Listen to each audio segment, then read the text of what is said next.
Tamil Nadu police आज मनीष कश्यप को तमिलनाडु ले गया। जी हाँ, अभी देख सकते हैं हम सिविल कोर्ट में हैं। तमिलनाडु ले जाके तमिलनाडु पुलिस क्या करेगा? मनीष कुछ नहीं होगा, मेडिकल चेकअप के साथ गया है वो।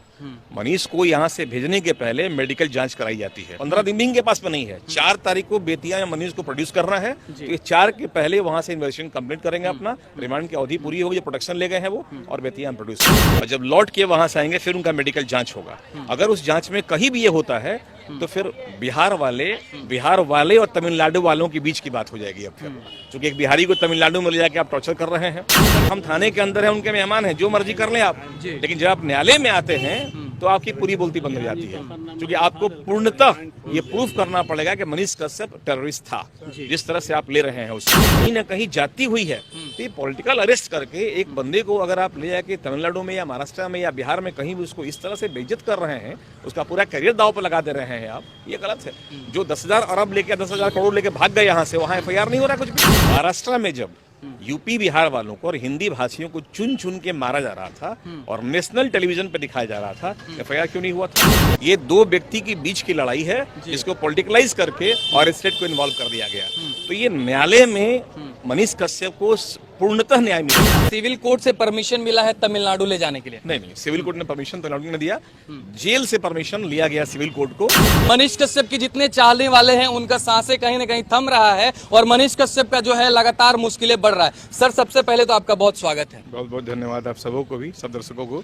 सर, मनीष कश्यप को जब लेके गए हैं तमिलनाडु, मतलब आज लेके गए हैं, बाय फ्लाइट लेके गए हैं, तब से जितने भी समर्थक है कह रहे हैं कि कब आएंगे वापस, क्यों लेके गए हैं, इन सारे सवाल कहीं ना कहीं मन में चल रहा है लोगों का। देखिए, मनीष कश्यप को हम फिर दोहरा रहे हैं, हमने पहले भी कहा था, मनीष कश्यप कोई आतंकवादी का नाम नहीं है जी। कोई वो बहुत बड़ा टेरर नहीं है भारत के लिए, और ऐसा नहीं कोई बम विस्फोट कर दिया हो या कोई बिल्डिंग उड़ा दिया हो या कोई आतंक कर दिया हो या देशद्रोह का मुकदमा, ऐसा कुछ नहीं है उसमें। एक वीडियो वायरल हुआ था जिसमें उसने ये बताया था कि तमिलनाडु में कुछ लोगों को वहाँ के लोकल लोग प्रताड़ित कर रहे हैं जी। इसी केस में, प्लस अब उस पे केस बनते जा रहा है जी। लेकिन हम फिर बता दें कि मनीष कश्यप IPC के दृष्टिकोण से बहुत संगीन अपराध नहीं किया है। और इनफैक्ट 4 तारीख को मनीष कश्यप को बेतिया में अपीयर होना था जी, और 31 को तमिलनाडु में अपीयर होना है उनको जी। यहाँ से जेल भेजा गया। तमिलनाडु पुलिस प्रोटेक्शन ली उसको और अभी तमिलनाडु लेके गई है वो, लेकिन 4 को बेतिया में उनको हालात में पहुंचाना उनको होगा। 2-3 दिन का एपिसोड है वो, उसके बाद अपना बेल फाइल करेंगे। बेल फाइल करने के बाद बेल उनको होगा। यानी कि तमिलनाडु पुलिस जो है मनीष कश्यप को 3-4 दिनों के लिए लेके गई। आराम 3-4 दिन में अपना इन्वेस्टिगेशन कंप्लीट करेंगे वो। कोई दिन निश्चित नहीं किया गया है, लेकिन 4 तारीख को बेतिया में उनका डेट है, तो 4 को वहाँ प्रोड्यूस करेंगे वो। तो ऐसा नहीं कोई संगीन अपराध में उनको फांसी होने जा रही है या आजीवन कारावास होने जा रहा है, ऐसा कुछ नहीं है। IT केस है, इकोनॉमिकल ऑफेंस का केस है, बहुत सारी धाराएं उसमें अवेलेबल हैं। एक आध जो IT का है जिसमें मैक्सिमम पनिशमेंट 7 इयर्स का है, लेकिन उनको बेल बड़ी आराम से मिलेगा, क्योंकि कोई संगीन अपराध है नहीं और कोई साक्ष्य इनके खिलाफ ऐसा नहीं है। इससे अधिक तो आप देखिए, एक बात समझिए, मीडिया को चौथा स्तंभ माना गया है। रोज सुनते होंगे आप, बोलते होंगे आप लोग, आप अगर मीडिया पे ही बैन लगा देंगे, अगर आम आदमी के बोलने का अधिकार ही छीन लेंगे, तो सरकार निरंकुश हो जाएगी। आज आप देखिए राहुल गांधी के साथ क्या हुआ। राहुल गांधी ने एक आवाज उठाई, वही एक थे पार्लियामेंट में आवाज उठाने वाले, आज उनका सत्ता खत्म कर दिया गया। इसके पहले पश्चिम बंगाल में हुआ था। एक रिपोर्टर को मैंने कुछ दिन अभी परसों मैंने चीफ जस्टिस का सुना, एक वक्तव्य सुना हमने, उन्होंने मीडिया के लिबर्टी पे बहुत जोर दिया। अच्छा। कि मीडिया को आप माने अपना पावर जो है मीडिया पे इम्पोज नहीं कर सकते हैं, क्योंकि मीडिया ही है जो आम आदमी की समस्या को दिखाता है। लोगों के बीच में स्प्रेड हो रहा है न्यूज कि भाई सरकार क्या कर रही है। लेकिन मनीष के साथ एक दुर्भाग्य था कि इसने जो एक चैलेंजिंग वर्ड इस्तेमाल किया, उस देखिए हर रिपोर्टर को अपने दायरे में रहना चाहिए जी। आवेश में आके अगर अपना दायरा खत्म कर दे रहे हैं आप, तो ये अपने आप में ऑफेंस बन जाता है। ये ऑफेंस है, लेकिन ये ऑफेंस संगीन नहीं है जिस तरह संगीन बनाया जा रहा है इसको। तो ये पॉलिटिकल एक राजनयिक कैद में इसको रखा गया है, राजनीतिक का षड्यंत्र बना है वो, और बहुत जल्दी बाहर हो जाएगा। बहुत जल्दी बाहर। अच्छा सर, क्या सिविल कोर्ट से परमिशन मिला है तमिलनाडु ले जाने के लिए? नहीं, सिविल कोर्ट ने परमिशन तमिलनाडु ने दिया, जेल से परमिशन लिया गया सिविल कोर्ट को, क्योंकि वहाँ प्रोड्यूस करना था उसको, तो प्रोडक्शन पर ले गया उसको। वहाँ पर एक रूटीन है उनका, इन्वेस्टिगेशन का पार्ट है ये। रिमांड एक इन्वेस्टिगेशन का पार्ट होता है, तो ये अपना ट्रांजिट रिमांड पर ले गए हैं वहाँ पर।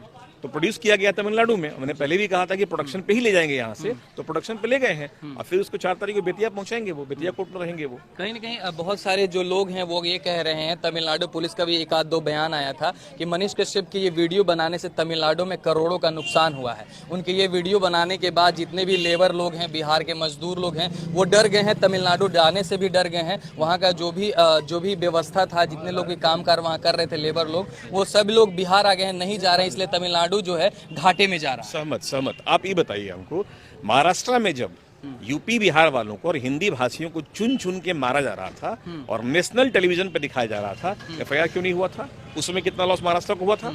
आज 2-3 तिरपुर के घटनाओं को, एक क्षेत्र के घटना को अगर प्रोड्यूस करने से तमिलनाडु सरकार को इतनी घाटा हो जा रही है, तो फिर आप सोचिए वेस्ट बंगाल में, पश्चिम बंगाल में क्या हुआ था, जहां घर जला दिया गया था।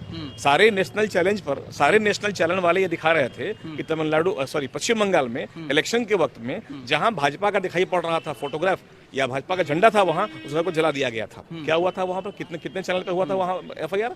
किसी एफआईआर नहीं हुआ था। असम में क्या हुआ था? हिंदी भाषियों के प्रति जो उनका दुर्व्यवहार था, ये जग जाहिर हुआ, सारे नेशनल पोर्टल पे लाए गए। कहाँ एफआईआर हुआ था? ये पहला एपिसोड थोड़ी है। आप सरकार भी कहीं ना कहीं गलती की है जाति के साथ में, इससे गलती हुई है, इसमें कोई दो मत नहीं है। इसने जो भी एक राजनयिक को चैलेंज कर दिया था, वो गलती इसकी थी। उस गलती का सजा ये नहीं है कि आप उसको 7 बजे वो सरेंडर कर दिया जगदीशपुर में, बेतिया में, और 10 बजे उसका चापाकल उखाड़ ले रहे हैं आप, चौखट उखाड़ लिए, घर पूरा खाली कर दिया उसका, टीवी सामान तमाम सब उसका लेके चले गए। जब वो 7 बजे ऑलरेडी सरेंडर कर दिया है, तो मतलब वो फरार नहीं था, एब्सकॉन्डर नहीं था। फिर 10:30 बजे कुर्की करके सामान को उठा लेना और पूरे घर को बेइज्जत करना गांव में, ये कहाँ का न्याय था? ये उनके चाचा जो लोग हैं अलग हैं घर से, लेकिन उनका भी सामान लेके चले। पूरे गांव को डिस्टर्ब किया गया। 7-7:30 में वो सरेंडर किया जगदीशपुर में, वो बेतिया में सरेंडर कर चुका था। तो 10:30 बजे किस कानून के तहत, किसके ऑर्डर से कुर्की किया गया था वहां पर? जबकि उसी जगह पे सरेंडर किया है वो, और वहीं कुर्की भी हो रहा है। ये क्या कहा जाएगा इसको? फिर यहाँ गलत। अगर मनीष अपने न्याय चाहते हैं, एक बार वो न्यायालय में आए और न्याय उनको मिलेगा। बेशक न्याय, देखिए न्यायालय आपके लिए खड़ा है, आपके हक के लिए खड़ा है। यहाँ अन्याय नहीं होने देंगे हम लोग। यहाँ पर सारे दुनिया, भारत के जितने भी एडवोकेट हैं, गाँव में सब लोग साथ में खड़े हैं। ये कहीं ना कहीं जाती हुई है, तो ये पॉलिटिकल अरेस्ट करके एक बंदे को अगर आप ले जाके तमिलनाडु में या महाराष्ट्र में या बिहार में कहीं भी उसको इस तरह से बेइज्जत कर रहे हैं, उसका पूरा करियर दाव पर लगा दे रहे हैं आप, ये गलत है। जो 10,000 अरब लेके 10,000 करोड़ लेके भाग गए यहाँ से, वहाँ एफआईआर नहीं हो रहा कुछ भी। बिल्कुल। लेकिन ये 42 लाख रुपया जो इसका अपना 8 साल की कमाई है, उसमें आप एफआईआर करवा रहे हैं। सर, एक और सवाल आपसे करना चाहते हैं। बहुत सारे लोग हैं लगातार कमेंट करते हैं कि भैया एक और बात बताइए, जितने लोगों ने दिखाया था इस चीज़ों को, बड़े बड़े अखबारों में प्रिंट जो किए थे, हिंदुस्तान हो गया, अमर उजाला हो गया, उन सभी लोगों का क्या हुआ? वो अभी फ्रीडम के साथ सब चीज़ कर पा रहे हैं, लेकिन एक आदमी पे इतना जास्ती हो रहा है। मैंने देखिए, जाति का हमने कहा ना अभी, ये एक पॉलिटिकल स्टंट है, बिल्कुल पॉलिटिकल स्टंट है। ये 2 व्यक्ति के बीच की लड़ाई है, जिसको पॉलिटिकलाइज करके और स्टेट को इन्वॉल्व कर दिया गया। तो ये न्यायालय में मनीष कश्यप को पूर्णतः न्याय मिलेगा, आप बेफिक्र रहें उसके लिए। और न्याय के लिए हम लोग भी यहाँ खड़े हैं। अगर सरकार सही है तो ठीक है, जेल जाएंगे ये। अगर ये सही है, सरकार को विड्रॉ करना पड़ेगा और कहीं ना कहीं पनिशमेंट तो होगा ही उनको। इसलिए क्या कह रहे थे सर? सरकार जेल जाएगी, उसका क्या होगा जिस तरह से नाजायज कर रही है? इनसे पूछिए। बताइए सर। नहीं, सरकार अगर गलत है तो आप देख रहे हैं माननीय उच्च न्यायालय में अच्छे लोगों का पोल खुल रहा है, चाहे डीएम हो, एसपी हो, कमिश्नर हो। तो हम लोग का जो पटना माननीय उच्च न्यायालय में आप देखेंगे रोज एक ना एक का तो वीडियो वायरल हो रहा है हर लोग का। तो अब कहीं ना कहीं ये डरे हुए हैं लोग कि भाई यहाँ तो निकाल लेंगे हम लोग, जब तक हम थाने के अंदर हैं उनके मेहमान हैं, जो मर्जी कर लें आप। लेकिन जब आप न्यायालय में आते हैं तो आपकी पूरी बोलती बंद हो जाती है, क्योंकि आपको पूर्णतः ये प्रूफ करना पड़ेगा कि मनीष कश्यप टेररिस्ट था, जिस तरह से आप ले रहे हैं उसको। आप जितने भी आप देखें, आज की डेट में क्या है, अभी के हाल में अगर पत्रकार कोई गलत न्यूज दिखा रहा है या सरकार के उल्टा न्यूज दिखा रहा है, अरेस्ट कर लेंगे। उसके अलावा कोई डॉक्टर अगर कुछ बोल रहा है, उसको अरेस्ट कर लीजिए। असेंबली में अगर कोई विपक्ष बोल रहा है, उनको अरेस्ट कर लीजिए। कोई अगर सशक्त विपक्ष अगर हो, उनके यहाँ ईडी का रेड करवा दीजिए, उठा लीजिए उनको। तो ये अभी आजकल शुरू हुआ नया फैशन में, ये खत्म हो जाएगा फैशन बहुत जल्दी। जनता अब जाग चुकी है और करोड़ों का समर्थन मनीष साहब पे खड़ा है। हम ये नहीं कहते हैं कि हम सरकार का विरोध कर रहे हैं, हम ये कह रहे हैं कि न्यायालय का पक्ष हम रख रहे हैं। जी। न्यायालय में दोनों को ही आना है जी। और न्यायालय दूध का दूध पानी का पानी कर देगा, देगा। मनीष को न्याय मिलेगा। आज मनीष कश्यप जो है तमिलनाडु उनको बाय एयर लेके जाया गया है और कहीं ना कहीं मनीष कश्यप जो है उनको 4 तारीख को बेतिया में आना होगा, पेश होना है बेतिया में। तो यानी कि टाइम जो है बहुत ही कम मिला है तमिलनाडु में जो उनको लेके गए हैं। देखिए, पुलिस के पास रिमांड लेने के लिए 15 डेज का सफिशिएंट समय होता है, उससे भी समय नहीं मिलता है। न्यायालय में 60 और 90 दिन का प्रोविजन होता है। अगर हीनियस क्राइम है तो 90 दिन, बाकी 60 दिन में होता है वो। तो इनके पास उतना दिन भी नहीं है, 15 दिन भी इनके पास में नहीं है। 4 तारीख को बेतिया या मनीष को प्रोड्यूस करना है, तो ये 4 के पहले वहां से इन्वेस्टिगेशन कंप्लीट करेंगे, अपना रिमांड की अवधि पूरी होगी, जो प्रोटेक्शन ले गए हैं वो, और बेतिया में प्रोड्यूस करेंगे वो। बहुत सारे लोग हैं सर, उनके मन में सवाल चल रहा है कि वहाँ तमिलनाडु ले जाके तमिलनाडु पुलिस क्या करेगा मनीष? कुछ नहीं होगा, मेडिकल चेकअप के साथ गया है वो।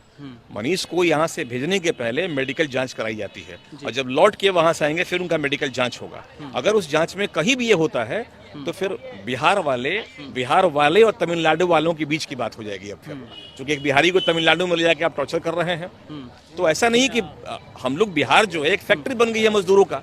हमने कल भाजपा अध्यक्ष का सुन रहा था हम ये भाषण वहाँ पे कि बिहार एक फैक्ट्री है मजदूरों का, जहाँ से 1.5 लाख गुजरात में, 3 लाख दिल्ली में, 2 लाख वहाँ, तो एक फैक्ट्री बनकर, क्योंकि यहाँ जॉब एवेन्यूज तो है नहीं, बिहार में कोई रोजगार तो है नहीं, तो ये जितने मजदूर बाहर रह रहे हैं वो वहाँ के जो पीड़ित होकर लौट रहे हैं यहाँ पर, सब झेल के जान चुके हैं। अब वो समझ चुके हैं कि वहाँ बाहर में क्या होता है उनके साथ में, तो सब एक पक्ष होके अब ये विरोध कर रहे हैं। और मनीष के साथ कुछ नहीं होने जा रहा है, स्वस्थ गए थे, स्वस्थ आएंगे, इतना विश्वास रखिए। सरकार इतनी भी निरंकुश नहीं है कि वो इतना टॉर्चर करेगी वो। कहीं ना कहीं बहुत सारे लोग के मन में यही सवाल चल रहा था कि मनीष कश्यप को तमिलनाडु ले जाया जा रहा है, उनके साथ क्या होगा, कितने दिनों तक वो तमिलनाडु में रह सकते हैं, उनसे न्यायिक प्रक्रिया क्या क्या हो सकता है। इन सारी चीजों पे मैंने एसके मिश्रा सर से बात किया, इन्होंने सारा मुद्दा पे आपको जवाब भी दिया। ये वीडियो आप लोगों को कैसा लगा कमेंट में जाके फटाफट से बता दीजिए। तब तक के लिए आपका बहुत बहुत धन्यवाद। जय हिंद, जय भारत, जय बिहार।